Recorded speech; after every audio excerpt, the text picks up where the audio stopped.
And with that, we are going to move on to our review or preview of the Australian Open. So the Australian Open, it's happening. I mean, it starts today. Man, what is time? Okay, there's just a joke, listeners. The Australian Open has not happened. Do not panic and frantically turn on your televisions in the hope of seeing tennis. I mean, you will still see Don't tennis do it. because there's tennis going on in the right time zones as well. But you are not missing a Grand Slam unless you want to watch qualies, which are still worth watching. Qualies are very much worth watching, and we would suggest it. In fact, if you happen to be in Melbourne, where the Australian Open is held, you can go and watch the qualies, kind of like you can do that during the US Open Fan Week, or I think the Wimbledon's a little different because it's in a different location. Apparently not for long, but we will talk about that when Wimbledon comes around. For now, we're focusing on the Australian Open. But you can go watch qualies in person. So we're going to jump in and start talking about our Australian Open preview, the tournament, what it's like. And you might be thinking, well, I want to hear from someone who knows, not Nick and Anastasia who haven't been to Melbourne, let alone the Australian Open. So we have asked a lovely, lovely content creator in the tennis space, Jess Adjua, to help us out. She lives in Sydney, Australia, and she has been to the Australian Open numerous times. So we thought, who better than to help us, help our listeners like learn more about the Australian Open and what tickets are like and where to go than listening to Jess. And we're going to do a little fun game, Nick. I always make Nick do these games, and he's always like, meh, I don't know. You indulge me, Nick, which is nice. I do indulge you. I am not necessarily a follower of these young trends who so wish to follow. There's multiple reasons. Listener, to Anastasia. It might not seem like it, but I am older than Nick. But I get it. It doesn't seem like it at all. But no, Nick indulges my little fun games. And if you listened to, there is a podcast called Love It or Leave It. It's really far away from tennis. It's a political podcast. There might not be that crossover between our listeners and the listeners of Love It or Leave It. But he had a really cool segment, which was called Okay, Stop. And when Jess sent in her video, I was very much, every time she would say something, I would just intuitively just be like, no, okay, stop. Let me tell you about it. So we're going to try it out. So if the technology works, which I think it will, we practiced and everything, it should work. And I hope you enjoy this little segment. It's like a little different way to talk about the tennis, and I think it's fun. So let's give it a shot. So I'm going to pull up Jess's video. And if you're watching this on YouTube, hello. Welcome to our of the video version. Oh my goodness, guys, it's Jess. There she is. I'm happy with the podcast. Happy to have you on the podcast. So what we're going to do, I'm going to play the video, and Nick and I will react to the video as we go along. So here we go. Hey guys, thank you so much for having me on the podcast to talk about the Australian Open. Literally my favorite time of the year. So I love yapping on about the Australian Open and attending. So yeah, look, I hope you are already enjoying the start of the new season and, you're enjoying all the tennis that's going on. But let's talk about attending the Australian Open. So for me, I have been attending the Australian Open probably, I would say, close to 10 years, not every year, on and off, probably every couple of years. Me and my family will go, and usually we would attend in the first week, which is my personal favorite time to go to the Open, is during the first week, because you see. Yeah, we've got to go at the same time there. Maybe we'll signal. We'll learn something. But I wanted to stop there because isn't the first week the best time to go to a Grand Slam? Absolutely. And I don't want to steal Jess's thunder because she goes into the reasons exactly why. Yeah, absolutely. Like, that is my favorite time to go for multiple reasons. Like, there's so much more tennis going on. The fans are just so like, everywhere and so lovely to talk to and provide great atmosphere, especially at a ground pass level. And as you know, I am going to be that person. It's cheaper to go, guys. Just saying. You know what? Let's let Jess talk about it. So much tennis. All your favorite players, you get to go to the practice courts and see players train. And I just feel like the energy during the first week is amazing. And it's also a little bit cheaper. So I feel like that is also a really big plus. But yeah, so I would say for like the last 10 years or so, I've been going during COVID. That obviously threw a spanner in the works because I don't live in Melbourne, I live in Sydney. So I always try to make it a bit of a trip to attend the AO and make a bit of an event of it. And yeah, like for me personally, growing up, I used to watch the Australian Open and it was always just a dream of mine to attend. Like that was something I always wanted to do. So that's great that now it's something that I can do a bit more regularly. Anastasia, when did you first go to the US Open? Ooh, that's a good one. When did I first go to the US Open? It had to be 2000, either 2006 or 2008. I think it had to be one of those. And I wasn't even like I started out as a very, very casual tennis fan. Like I just wanted to see Serena Williams. Like that was kind of it. Like that was why. So did Jess, apparently. I was Jess. I just wanted to see Serena Williams. Before I got into the Roger and Rafa of it all, that was my thing. So the first chance I got, I remember getting a ticket. And this was, of course, before you learned about the little ways, before I knew that it was probably better for me to have gotten a ground pass. I remember getting a really expensive ticket, used every penny I had saved to go to one day at Arthur Ashe. And I actually, and at, you know, we know tennis now, there was no schedule. You just had to cross your fingers and hope. And not only did I get to see Serena on that day, I also got to see Venus from like the high up nosebleeds. And I was just the most excited ever. But yeah, I think it had to be 2008, if I remember. It's been a while. Yeah. But ever since then, I've gone every year. Yeah. And it sounds very similar to Jess's story. I mean, I obviously depends on, clearly it wasn't necessarily a dream for you to go to the US Open. That wasn't this thing that you grew up with that like you really wanted to do. That really resonates with me, and that was my experience at Wimbledon, going there for the first time. So I went for the first time when I was 21, and that was I'm in London, let's see if I can get in type thing. But it was something that I've grown up with on the telly my whole life.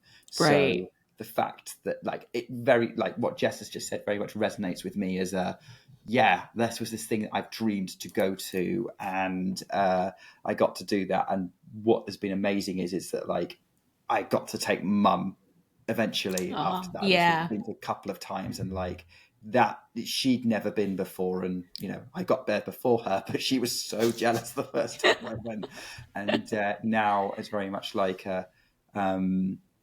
I was so happy the first time I got to take her and show her around, and you know, she finally got to be there. So some people wait longer than others to finally get to the thing to a Grand Slam when they've always wanted to. But yeah, maybe this is one for us hardcore fans who've fallen in love with the sport a little bit, but you never forget the first time you go to a Grand Slam. No, you never really do. And, you know, I think it's a bucket list for a lot of people. So it's really an experience to have. But let's continue on. So just a few tips and things to keep in mind if you're attending. So as I say, favorite time for me to attend is usually during the first week. That's when you get to see everybody. Like you're guaranteed to see your favorite players. For me growing up, I always just wanted to see Serena Williams. That was like my number one. I wanted to see Serena. I also wanted to see Rafa and Gael Monfils. They were probably the three that I really wanted to see. But Jess and I are actually the same person. It's fine. It's okay. It's me. It's fine. Moving on. Serena in particular, I really wanted to see. And I was able to do that. And by going in the first week, it meant that it was a guarantee. I mean, Serena is someone that usually would just make it through anyway, like to a second week, but it was kind of a guarantee that way. So I think in terms of matches, the first round is good, but I really like the second round because I think the quality of the matches is just a little bit better, but there is still so much going on. And if you're going with kids, I think that's really good because I know for young kids, it's usually about wanting to see a particular player. And during the first round or the second round, you get to see that. So I would say the second round is good. Yeah, really interesting insight from Jess there about going second round rather than first round. I can Yeah. see why, because the players are a bit more warmed up as well. I mean, that's probably a good general thought to think about for slams. Although, having said that, first rounders are very close to it. I'd say either's fine, but also what she's saying here about taking kids who are excited to see certain players. It's not something we've talked about on the podcast before, because I think in my mind, when I'm thinking of casual fans, I'm generally thinking of people who are kind of going on their own as like under Yeah. their own steam. But I guess I've never thought of doing this as a family day out to go to the tennis. And what Jess raises here is something that's worth thinking about. So yeah, if you are parents listening to this, hey, maybe it might be fun, particularly a friendly Grand Slam, but particularly if you are around Melbourne. Yeah, no, I'm with you. I never really think of it as people taking their kids and stuff, but it's very possible. People discover tennis at whatever age and then they want to go. And it is a fun thing for kids. I saw a lot of kids at the US Open almost fall. Seeing a kid fall in love with tennis is one of the cutest things ever. It's definitely a moment. It's almost like you're like, will I see you on a court one day? And then they'll be playing back this video of you dancing around, aka Coco Gauff. But anyway, let's go. But also the first round is good, and you can get like a ground pass, or you can attend one of the arena matches as well, or sessions, which is also a really good option. But by having a ticket to a arena match, you'll be able to then go everywhere, sort of thing. That's what I like. I like getting a ticket for usually Rod Laver Arena, and then you've got your seat for the day, so you can watch all the matches that happen there. Usually, you're paying more money for that because that's like the main arena, obviously. And during the day, you would get generally you get 3 matches. I don't know if they'll change it or not, but usually you would get 3 matches during the day session and then 2 in the night session. And that's where you'd see like Djokovic or Sabalenka or Swiatek, like the top, like world number 1 player. And then you kind of go down from there.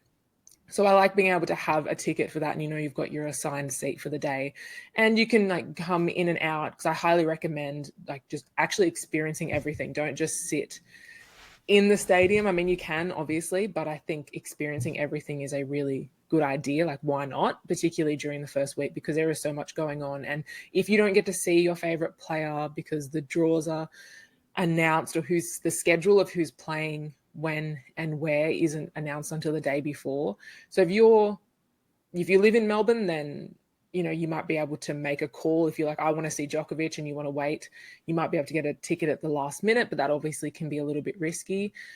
But if you're planning an actual trip, you don't necessarily know who you're going to see. So being able to at least know that you could see your favorite players training on the practice courts, which all tickets allow you to do, whether you get a ground pass or whether you get an arena ticket, then I feel like that's really good.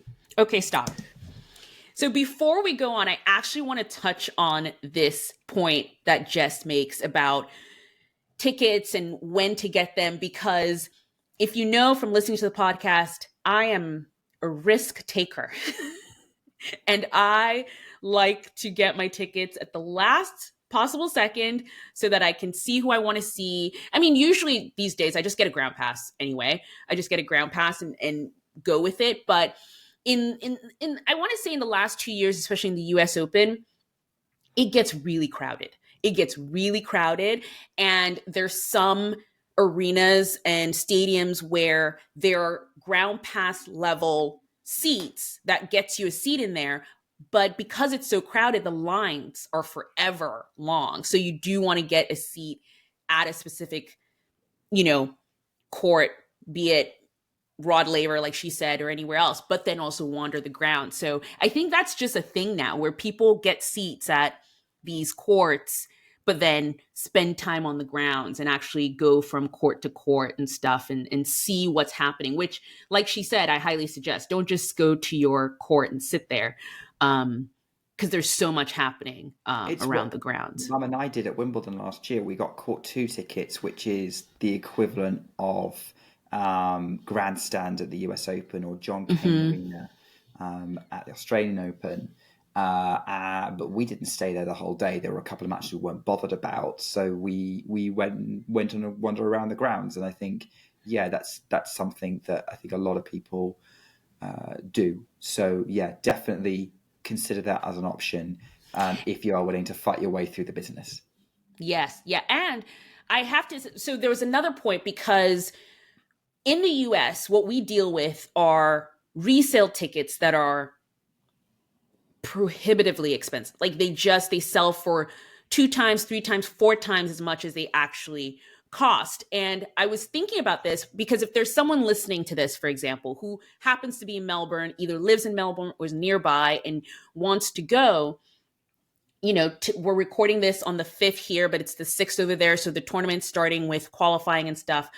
So tickets have already been sold. And I asked Jess, I messaged her and I said, what is the resale situation like in Australia? And right now I looked up the prices and stuff and tickets. There's still tickets available. So they're in, not every day, but there's some tickets available to go. But also she says that in Australia, the resale prices they're capped.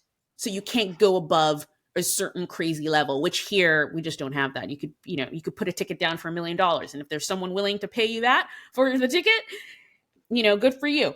But so it was nice to hear that even if you do want to get a resale for for a match or something that's sold out, it might not be the end of the world.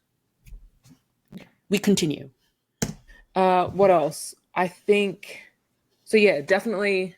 I think the first week is good if you're like very player specific, and the matches are still good. Like it's obviously the second week might be you're getting the quarterfinals and stuff like that, but I still think that the first week still produces some really good matches.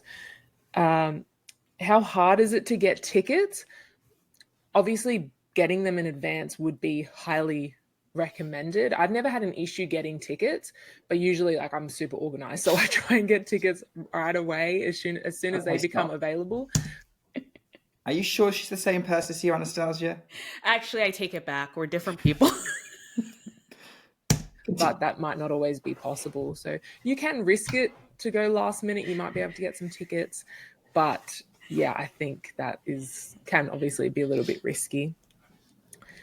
And as I say, they have day sessions and night sessions as well.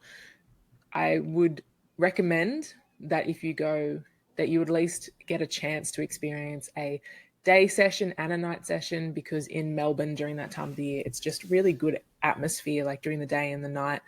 And I feel like you get the whole experience by being able to do that. And yeah, I just think that's a really fun thing to do. Okay, what else can I give you guys? So I guess in terms of ticket options, you have at the top is like Rod Laver Arena. So that's like your top, but obviously more expensive. But you'll see top players, but really expensive. Then you have Margaret Court Arena. And then you have, I've lost the name of the next court, what goes underneath that. But you have like John Cain Arena, which is included in a ground pass ticket. That is a really fun one as well. So even if you get just a ground pass ticket, you can still go to a arena match, but you just won't be able to go to Rod Laver Arena or Margaret Court Arena. I think Kia Arena is the other one as well, from memory. Okay, stop. So, yeah. This is just a silly thing. So I don't think you and I talk about like big courts or stadiums as arenas. No, we don't. We don't call it that. I don't know if it's an Australian thing. Whenever she says arena, I keep thinking she means Arena Sabalenka. Sorry, Kia Jess. Arena. She just follows Arena around everywhere. John Kane Arena. Oh man. Okay, onwards. You can still, whatever ticket you get, you'll be able to see all the practice courts. And I think what's really cool about the practice courts is that they're all so close together. So when you're like, I think from last year at the Australian Open, I was like, I'm going to go watch Coco practice, and then I turned like to my right and there was Rublev, and now I'm like, where do I look? Like, there's so much going on. So I definitely think that it's such a cool atmosphere. And then some of the other courts might have a doubles match on or another singles match going on, so now you're kind of like, there's so many matches and you're seeing everything, and you get to get up nice, close and personal. And if you're with kids and they want to get a ball signed, that's like your best bet, because you might not necessarily get to do that in an arena. So that's why I think that if you get a ticket for an arena, still go explore, because there's so much to do. Also entertainment wise, like there's good food and there's a lot going on. So definitely experience all of it if you get the chance. For me personally, as I say, I really like a Rod Laver Arena ticket, but I think a Margaret Court Arena ticket is still really good. So Margaret Court, you probably, like during the early stages, you'd see like, so if you're seeing Djokovic or Sabalenka on Rod Laver Arena, the type of players you'd probably see on Margaret Court would be like Casper Ruud or Hurkacz, Naomi Osaka. Well, no, Naomi probably would go on Rod Laver Arena. You never really know. You never really know, but I hope I'm kind of making sense, like the type of player that you might get on certain courts. Okay, stop.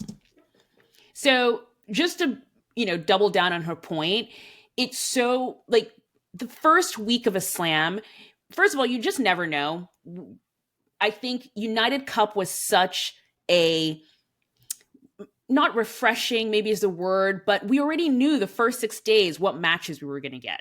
So you just don't get that in Grand Slams or other tournaments and things like that. But so with the lower, because the first week is so packed, what is it, Nick? 128 player draw? 128 player draws on obviously both men's and women's. That's exactly. That's the first couple of days of the slam. I mean, if you're thinking about that, that's 64. That's 128 matches total. So 64 per day in the first 2 days. 2 days. Yeah. And it does the same thing again days 3 and 4 when the second round starts and the double starts. So it's very possible. I remember the first time I saw Iga playing, it was not at, Arthur Ashe. It was on Louis Armstrong. I saw her play for the first time in person, and she was currently number 1 in the world. So you never know where you might see a top player in those first 2 days, and you'd be surprised. You would be very lucky, and you might see a very, very top player play on a smaller arena. Yes. And oh gosh, what have I done? I would also like to point out that there's also a sense of like the rules of the odds of it when you go and get a ground pass or something like that on whatever Grand Slam you go to, because Anastasia and I are talking very generically here. Like, if you want to know about the Australian Open, listen to Jess.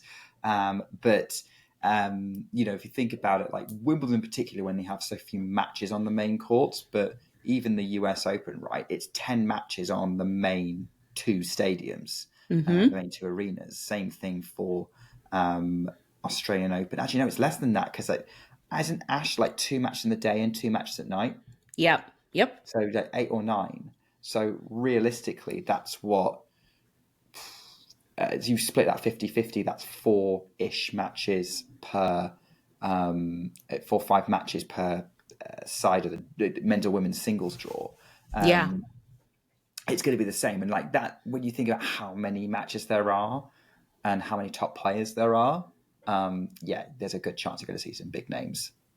Definitely.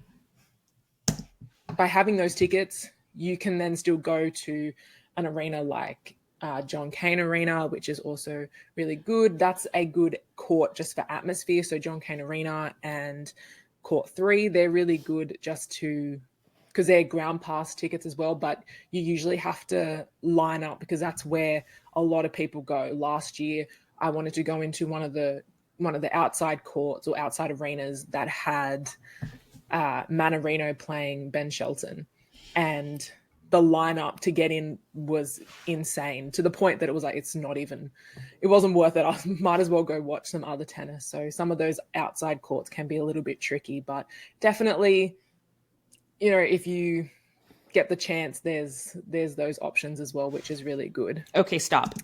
Just briefly on this, I cannot stress enough, especially in the first few days of a Grand Slam, plan ahead. Plan ahead. Have a list. Once the schedule does come out, which they come out the day before. So if you know you want to go on a Tuesday or whatever, the schedule will be out by Monday afternoon. Take a look at the schedule, look at the matches you want to see, look at where they're being played, and just make a little itinerary for yourself. Yes, be flexible that you can change things around, because we all know it's tennis. A match is going to go 5 hours and one's going to go an hour and a half. They'll have different timing, but just have a loose schedule, because it does. And I think this is something Jess mentioned earlier in the video. It gets really hectic. It gets very busy. There are tons of people around. There's food, there's games, there's stuff. You can get pretty overwhelmed, I have to say. Yeah, I would agree with that, especially when there's always going to be a player that's slightly more popular, or there's a match that's kind of by word of mouth suddenly that everyone knows that's going to be really, really good. You've got to really plan your day around, like, you want to make sure you get to that match. And I would say even make a schedule, like, underline some matches that you really want to see. Like, if you want to say, like, I do not mind if I miss some of these matches, but I want to see this one, and plan your day around that one or two or three that you really, really want to make sure that you get to see. And I think you've got less chance of being disappointed. You can be a bit more tactical with how you make your way around. Totally. And yeah, okay. So I think top 3 tips that I have for the AO. Number 1, I would say, if you want to see specific players, go during the first week. I think that is probably number 1, because you never know, upsets happen all the time. So your favorite player might lose. So definitely think that's a good idea to go during the first week if you're keen on seeing certain players. And yeah, that would be my number 1 tip, but definitely explore, even if you get a certain ticket for a particular arena. Second, if you're going to get a Rod Laver Arena ticket, I would really consider looking for shaded seats. So when you don't have to, but during that time in Australia, it is so hot. It can be really hot, usually is. So, and middle of the day, like, if it could be 35 degrees, which I don't know what that is Fahrenheit. That's probably like 85 plus, maybe. Yep. I'm not sure. So it can get really hot. And I know the first year when I went with my family, we didn't know about that seating situation with the shade and with the sun. And it was so hot to the point that you didn't even want to sit in the arena and watch, because it was just so uncomfortable, because the sun is glaring down at you if the roof is open. So if the roof is open, it can be really painful. So if you're very particular that you don't want to sit in the sun, then get shaded tickets. When you book for the tickets on the Ticketmaster website, it does actually tell you what's shaded and what's not shaded, but it will cost you more if it's shaded. And again, it is luck of the draw. You could go on a day where it's cloudy and it doesn't matter, but definitely keep that in mind when you're trying to get a ticket. Okay, stop. If you Yeah, this is something we've not talked about before. No. As a fan, No. Planning around, thinking about the sun, and kind of, again, it's one of those things you need to be particularly mindful of when you've got kids. I remember, like, Wimbledon's interesting because I'd say, like, the best seats in the house are, like, out in the open, but, like, even, like, obviously there's no shelter when you're on a ground pass, like any of the courts. It's only centre court and court 1 that have any kind of shaded areas. when I went this year to Centre Court, I was in a shaded area and it was freezing because British summers are very different to Australian summers. However, if I'd been out of the shaded area, it would have been boiling hot. The first time I was on Centre Court back in 2019, I got sunburned Ooh. because I was an idiot and did not wear sun protection. So, don't feel sorry for me, Anastasia. I brought this upon myself. But Wear sunscreen, everyone. yeah, if you go to watch the tennis, it's always hot. Wear sunscreen, even on a night session. No, with that, I think it's something we've never really talked about before. But like brief thing on Wimbledon, that's something that you need to prepare for. Australia is even more hot. Like Wimbledon, if it's a British heat wave, you will get mid 20 degrees centigrade. I don't know Fahrenheit because we don't use it. Whereas, because I saw you, I was about to ask you, like, is she about right with her Fahrenheit conversion? And you were nodding along and saying yes. But what's the hottest you've ever experienced at a US Open? Because I think US Open's more of a humid heat, whereas the Australian summer's much more dry. So this year was pretty good. This was fine. But if everyone, when I say this year, sorry, I mean 2024, still at that time where I'm deciding what year it is. But if everyone remembers, there was a match between Medvedev and Rublev in 2023 where I was afraid for their safety. It was unbearable. I was sitting, it was one of the times where I got, in fact, weirdly, that was 2023. That was the last time I've actually been in Arthur Ashe, but it was so hot as a spectator not moving. I could not even imagine what it was like playing, but it was awful. I think it definitely hit the 90s. So it hit the 90s, but it felt like over 100. That's higher than Australia. That was high. That's higher than Australia. And here's the thing: it's with humidity.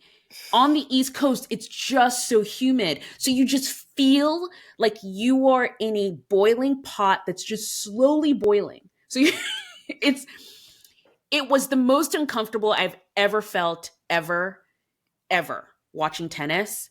It like to the point where I remember being there thinking they should call it. We should not be playing tennis. We should stop.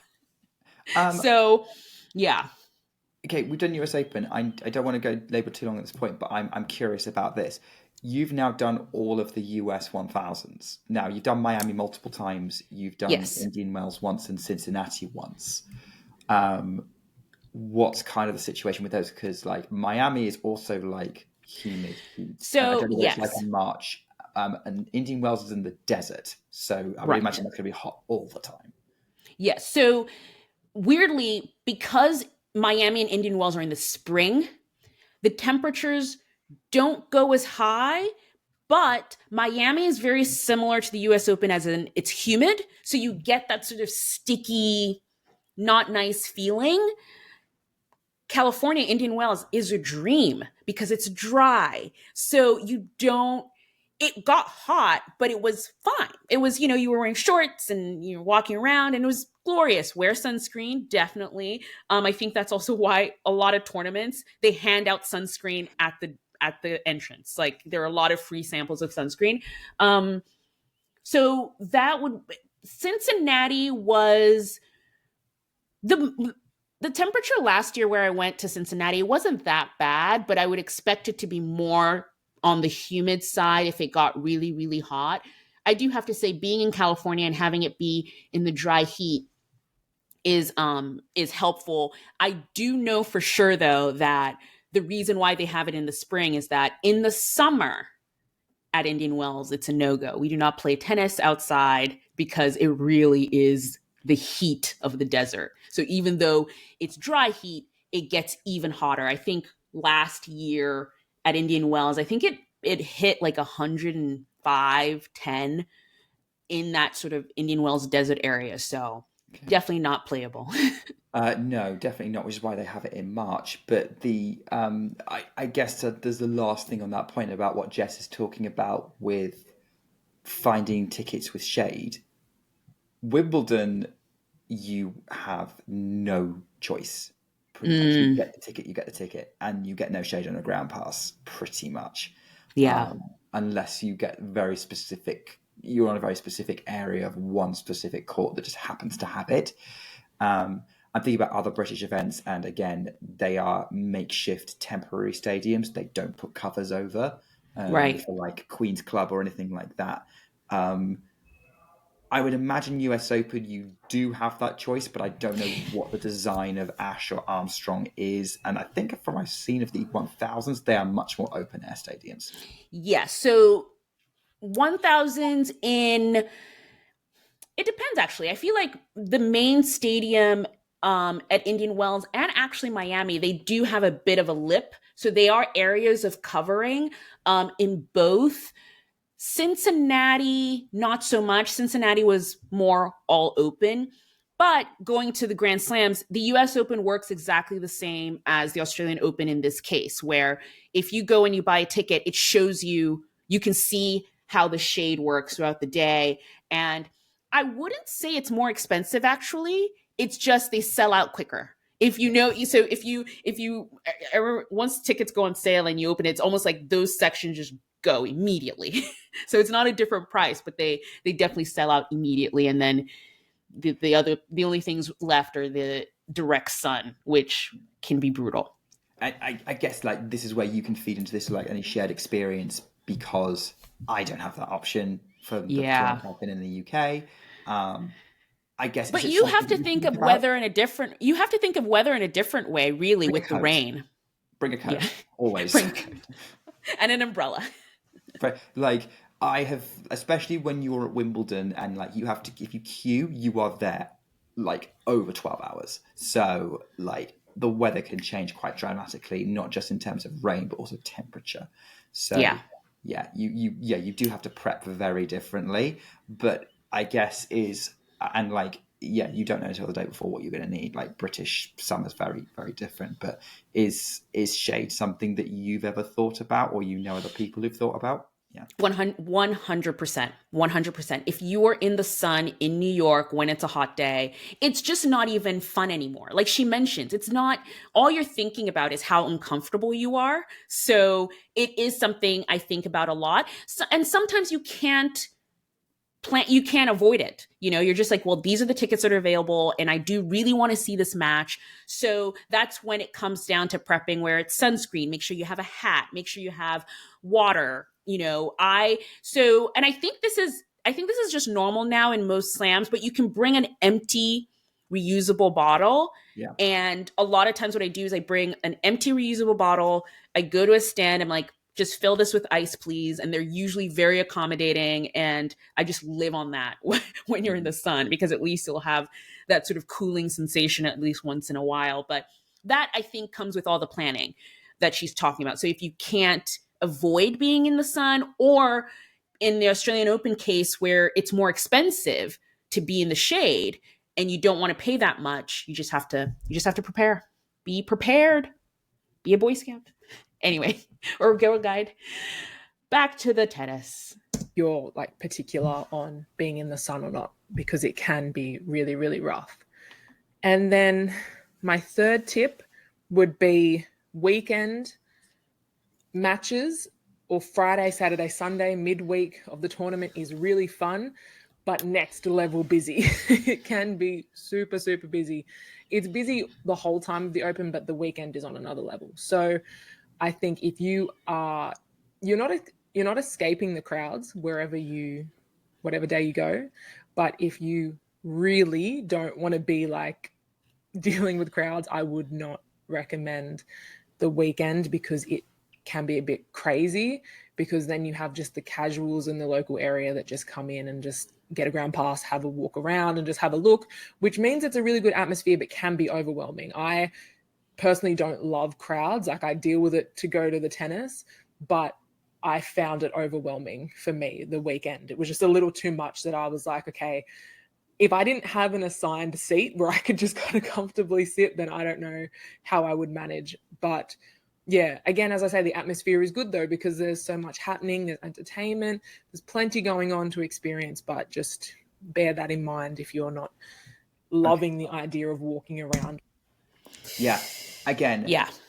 Jess raises something here that we've never talked about on the podcast, but when she's talking, she's mentioned it here, and it's made me think, yeah, we can't assume that new tennis fans are going to be okay with crowds, and maybe you need to think about that. Yeah. And I think any slam or any big tennis event, this is going to be the case. The Friday, Saturday, Sunday is always going to be pretty busy. Weirdly, Wimbledon Monday is also pretty popular. I don't know what that is in like other countries. Maybe we're more willing, but it's much easier to take time off in the UK. Well, it's actually similar at the US Open because guess what? That middle weekend always falls on Labor Day weekend, and the Monday is off. So that those 4 days packed. And actually, that's a good point, because something Jess didn't mention was Australia also falls on a public holiday in Australia, Australia Day. So that's also really busy when that's all going on, and like everyone's off. So yeah, that's one of these things that maybe think about what day, if you can go midweek, it's a little bit, well, it might be a little bit calmer. It does depend on maybe who's playing. Like I don't know about like other slams at Wimbledon. If Murray is playing, there's more people on the ground. I don't know, like maybe that might happen if you get another big US star, like if Coco's playing, or Serena, back when Serena was playing, like where there's just more people milling around. You've talked a lot about how the US Open is sold out anyway, and there's just so much people moving around. Sounds like Australia is pretty similar, and like it's just busy in general. But I guess it's one of those things that maybe we should have warned people before, but maybe it's like be prepared for being in crowds, because I'm similar to Jess. I don't like crowds. If I could avoid being in a crowd of people, I absolutely would. That is probably where my claustrophobia kicks in. Yeah. No, I completely agree that it is something we've never brought up, but probably should have, because those weekends they're pretty packed for sure. Okay, last bit. With all those crowds, but don't think that the other days aren't busy, because it's busy the whole time. It's a Grand Slam. You at some point you just have to deal with the crowds, I think. And I think on an additional note to that would be attend a night session if you can, and go to two. Sorry, this video is going really long. I'm sorry. I just feel like there's so many things to talk about. Two other things is, if you can, get a day and a night session, because if it's a nice day in Melbourne, then it's just nice to enjoy the summer, Australian summer, during the day and the night. And if you've got a ground pass and you want to sit outside, because they have the like Garden Square where you can just watch tennis on the big screen and get some food and just relax, that's also really nice to do that as well. So that's another option that you could do that. But I think experience both sessions, and also attend 2 days if you can. So if you want to go based on a round, for example. So if you're going to go on round 1, go day 1 and 2, or now it's 3 days, but say, I think you get what I mean. If you want to go to round 2, make sure you go to both days, because then you get to experience the whole round, if that's how you're planning to do it. Experience both, and then that way you're going to be able to experience the whole breadth of everything. You get to see all the players that are there, and I think it also means there's less room for disappointment, because you'll be able to experience a full round with all the players that are there. So they're probably my main tips. I'm sorry, this video has definitely gone longer than I planned it to be, but sometimes when I'm talking about this, I kind of just yap on. But anyway, thank you so much. I can't wait to see what happens with the Open and hear what you guys have to say about the Open, and enjoy the tennis that's to come. I'll see you guys later. Bye.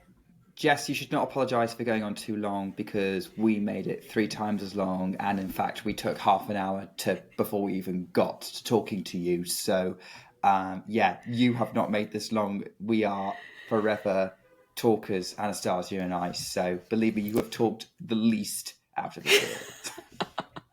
Thank you so much to Jess Adjua. I am going to put a link to all of her social media because she is going to be at the Australian Open for all 3 weeks. She gets there at the beginning for qualifying, and then she stays through the tournament, and she's going to be producing videos and things about the Australian Open. So please follow her. And thank you so much, Jess, for joining us, even if it was just by video.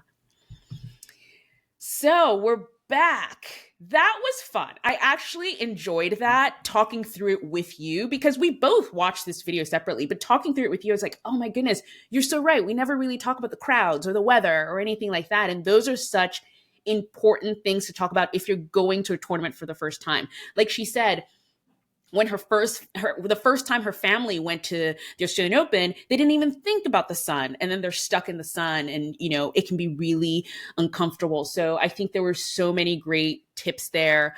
I like how she ended with, you can just be on a ground pass and watch on the big screen. Like, most Grand Slams have these seated areas that are actually really well set up, and the chairs are reclining and things like that. And it can be actually like a really nice break from either being in an arena. Unless you're at Wimbledon, where they make you bring coats or picnic blankets to sit on, chairs are a luxury. Chairs are too much. For the but it's Henman Hill. Oh man, that was actually really, really fun. I enjoyed that. But we have we've yapped on forever and ever, but it's the Australian Open. It's almost a Grand Slam.